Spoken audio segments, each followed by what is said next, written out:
2026 ನಿಮಗೆ ಶುಭ ಸುದ್ದಿನ ಸರ್? ಏನು ನೋಡ್ಬೇಕು ಏನೇನು ಆಗ್ತದೆ. 2026 ಯಾರಿಗೆ ಶುಭ ಸುದ್ದಿ ಆಗ್ತದೋ, ಯಾರಿಗೆ ಅಶುಭ ಸುದ್ದಿ ಆಗ್ತದೋ, ಯಾರು ಮನೆಗೆ ಹೋಗ್ತಾರೋ, ಯಾರು ಮ್ಯಾಗ ಹೋಗ್ತಾರೋ, ಯಾರು ಮೇಲೆ ಮ್ಯಾಗ ಹೋಗ್ಬಿಡ್ತಾರೋ ಗೊತ್ತಿಲ್ಲ.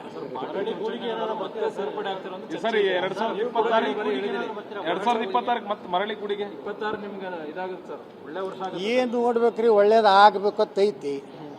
ಸಾಕಷ್ಟು ಬೆಳಗಾವಿ ಅಧಿವೇಶನದಲ್ಲಿ ಸಾಕಷ್ಟು ಶಾಸಕರುಗಳು ನೀವೆಲ್ಲ ಬರಬೇಕು BJPಗೆ, ಬರದೇ ಇದ್ದರೆ ಈ ಏನು ಜನ ಆಕರ್ಷಣೆ ಮಾಡಲಾರ್ದಂಥ ವ್ಯಕ್ತಿಯ ಮುಂದೆ ನಾವು ಜೋತು ಬಿದ್ದು ಹಣ ಖರ್ಚು ಮಾಡಿ ಜನ ಸೇರಿಸಿ ಕಾರ್ಯಕ್ರಮ ಮಾಡೋದ್ರಲ್ಲೇ ಸತ್ತು ಹೋಗಿದ್ದೀವಿ ಅಂತೇಳಿ ಶಾಸಕರು ಪಾಪ ತಮ್ಮ ನಾವು ಹೋದರೆ 10-20 ಸಾವಿರ ಜನ ದುಡ್ಡಿಲ್ಲಾರ್ದಂಗೆ ಸೇರ್ತಾರೆ ಅಂತೇಳಿ ನಮ್ಮ ಶಾಸಕರಿಗೆ ಒಂದು ಈ ವರ್ಷ ನನಗನ್ನಿಸ್ತದೆ ಖರ್ಚು ಕಡಿಮೆ ಮಾಡೋ ವರ್ಷ ಆಗಬೇಕಂತ ಅವ್ರದ್ದು ವಿಚಾರ ಇದೆ.